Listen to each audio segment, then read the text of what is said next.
Hi guys, welcome to the Craft Beer channel.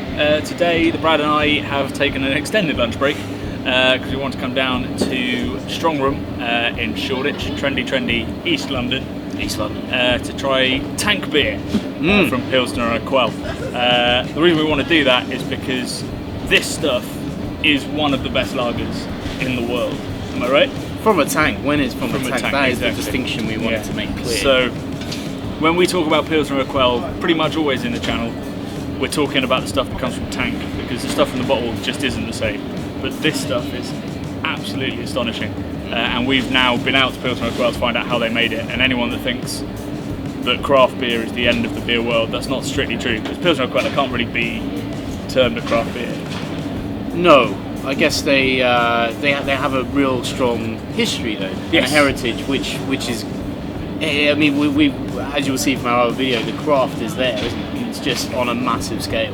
Yeah, it is enormous. It doesn't detract away from their expertise in what they're doing at all. And what we've always said is the craft is what happens in the brewery. So even though it's owned by SAB Miller, what they're doing in the brewery is fantastic. All these special things that they do, like cooking their malts over fire rather than with electricity, aging it in wooden barrels in their cellars, that kind of stuff. It's the kind of thing that most craft breweries can only dream of, really. Totally. But let's dive in. What do we get? Oh, caramel.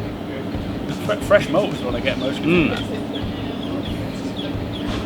Oh yeah.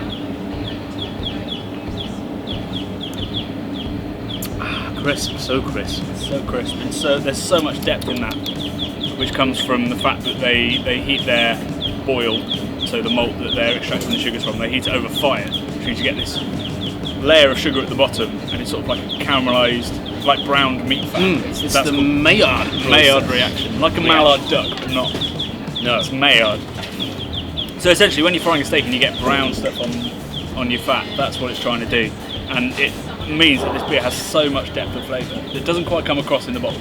No, but here when it's fresh, it's impressive, isn't it? Really? Yeah, it is. This beer was put in tank mid-September. It's now the 26th, so this beer is only about 12 days old. God knows how they get it over here so quick. I think they have gnomes or something. Gnomes. Midnight gnomes that deliver on sleighs or something. I don't know. Okay, so it comes over on sleighs with gnomes. Yeah. Really fast. Really fast. And that's what means you get a really fresh beer that's never seen daylight, because it's fermented, not fermented, sorry, it's lagered in that tank.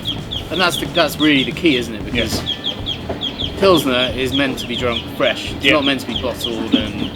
Yeah, I mean, it's meant to be drunk so fresh that this has been poured for 10 minutes and really we should have finished it by now. The head's gone. Yeah, the head's gone, exactly, and that's when the oxidation gets to the beer. But in the Czech Republic, they'll drink one of these. This isn't quite a pint. They'll drink it in about 15-20 minutes, because after that, they think the beer's gone. And if they've got a little bit left after that time, they're like, no, I'll get a new one. They move on, don't they? Yeah. There's no sentimentality about that drink. It's all about getting it fresh. Yeah.